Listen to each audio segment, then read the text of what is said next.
But isn't one of the challenges, and I think you mentioned on something there, which is this concept of standardization. So when we think about DNA, it's a single type of molecule. So you can come up with the technologies that, it doesn't matter if you get DNA out of a plant, a frog, a human, DNA is DNA. And the challenge for proteins is they're all different in some ways. So I think this is probably a general question. I don't know who wants to answer it, but to my mind, is this hype that can you actually create high throughput protein sciences? Is that actually possible? I think about 20 years ago when these monoclonal antibody treatment first came, everybody thought it was very, very expensive. And this is something that you cannot scale up. And nowadays, if you look at this monoclonal antibody production with all the technology that you and others have developed, is that actually the antibodies are easier to manufacture nowadays than small molecules, because antibodies, the manufacturing process is exactly the same. And the purification is the same, because the product basically looks quite similar to others.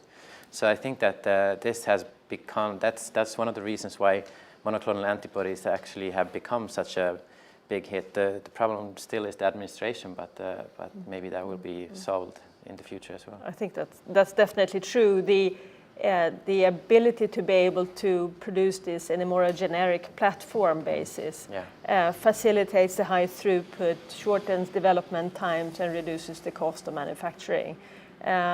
So everyone that's in protein science talk about that every protein is unique, but the good portion of a monoclonal antibody is actually common between all the antibodies. So that's what the new techniques that we provide use that mechanism and make sure that you can transfer that to reduce manufacturing costs. So that's a way to develop these products much easier and quicker. But if I look at some of the advances in antibody engineering, which are maybe changing what sugar groups are on the constant domain, or trying to make fragments that have different half-lives when you put them in the body, etc.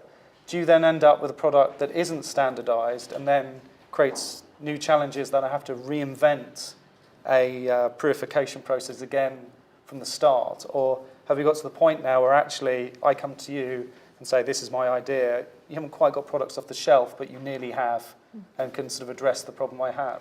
I think what we have is for the monoclonal antibodies, there are good technologies today for the sort of generic platforms.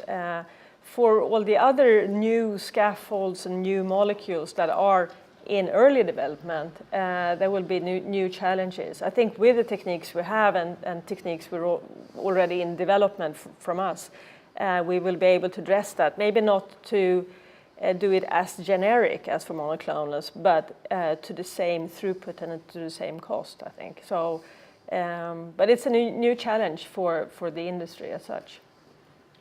So perhaps, Gunnar, we can go into the research lab.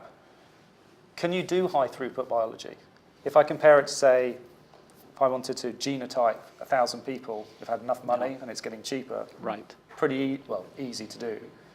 Could I do the same with a proteome analysis, or where are we in that sort of phase of progress? Well, I think it's a question between the two of us, but just before we leave the the generic techniques about protein purification and so on. So the kinds of proteins that I'm particularly interested in, which are membrane proteins, sit in the cell membrane and interface with the outside world.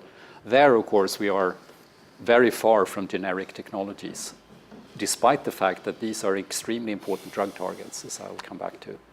So that's clearly an area where the basic scientists and the companies with expertise in expression and purification are going to have to work much closer and much harder together, I think, because that's clearly an area where we don't have generic platforms that we can just plug proteins into.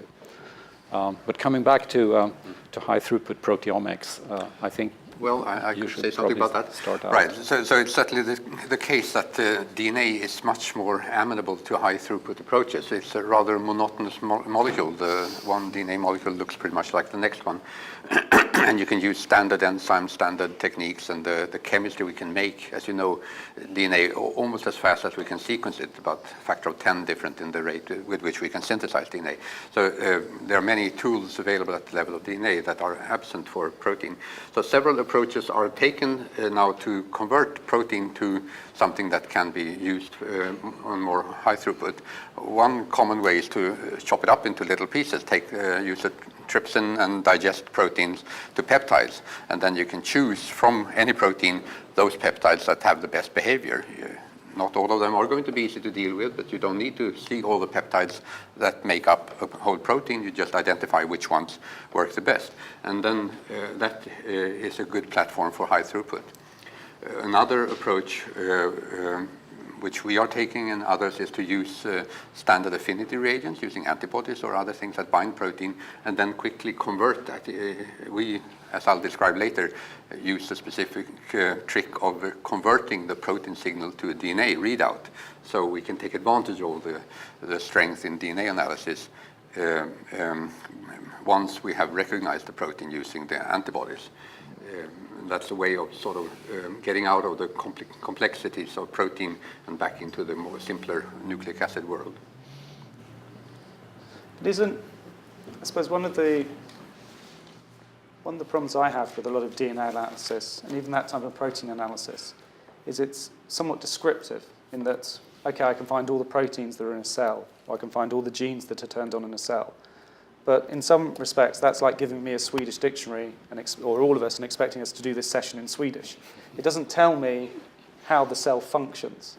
And I suppose, how do you, and that to me is the difference between hype and reality, if you like, in this particular respect, is it's one thing having a list of proteins that are sitting in this cell, but how do they all stick together, and how is the cell working? And have we made that jump into making that more standardized than perhaps it used to be 20, 30 years ago?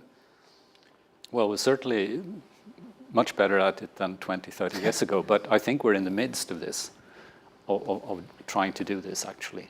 And, you know, again, the initial product is going to be a list. It's going to be a list of interactions, for instance, you know, protein A interacts with protein B, and you always have to have this, you know, if you're a basic scientist like me, and, you know, this, of course, feeds into understanding that can lead to drug development and so on. But the big lists that we get from genome sequencing, from proteomics and so on, in a sense, is a new starting point. So we have to go back, generate hypotheses, you know, from these lists of individual proteins or interacting proteins or genes turned on and off, and then go back to the basic science and ask, you know, what does this really mean? What does it tell us about how the cells work? What does it tell us about what goes wrong in a disease state? You know, what's wrong in the cell in the disease state? So we always have to have this back and forth between high throughput kind of descriptive work, hypothesis generation, and then going back and doing, you know, small scale or rather small scale basic science. But we need both. You know, you need, as a basic scientist, you definitely need the high throughput techniques to generate kind of these big scale descriptive data, and then you have to go back and do the more focused hypothesis-driven work. Yeah, so proteomics is very much inspired by the success of genomics, and there are lots of databases being built, for instance, about which proteins have a tendency to interact with each other. A lot of this data is very soft and I think of lower quality than the nucleic acid databases, and the assays used to establish which proteins can work together are accumulated from rather artificial systems. You often express proteins that need not necessarily be co-located in our cells, but you express them in yeast and show that they can interact, and there's a lot of noise in the system. What we really want, of course, is to see in living cells how are proteins not just expressed, what levels, but how are they interacting, how are they undergoing any of the 500 or so post-translational modifications that can occur, so how are signals being transmitted. again, that's very much an interest of ours, and we will need to take it to this level in order to be able to apply it clinically. The yeast expression for measuring which proteins interact can build databases, but it's useless to characterize patients, essentially. What you really want to do is to be able to take a patient tissue and say that when the patient receives this therapy, these are the molecular events that take place. These are the proteins that start working together. These are the phosphorylations of receptors that occur. And that's how the signal is transmitted through the cell into the nucleus and on to transcription. And I think those tools are coming around and we're getting them. But it's a little bit more complicated than when we're doing the same thing at the level of nucleic acids. So where do you, I don't know who can answer this, but where do you think we are in the process that if we have a better understanding of interactions, and then if I were to throw a drug and block this interaction, this activity, predicting what should happen in that cell, and then sort of taking that actually into a clinical, not necessarily a trial, but some sort of clinical application, doing the same thing and seeing if you're right. How good are we at the moment at predicting? Is there much evidence? And how close are we to getting to that point, perhaps?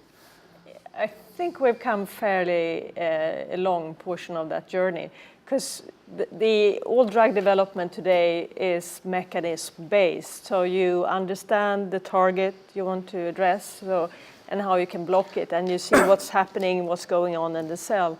And you can also develop and test that in a clinical study, and you use sort of biomarkers or assays to make sure that you get the function in the body that you intended. Of course, this has only been shown for a couple of drugs that are now sort of on the market, now used for the patients, but it's so many in development.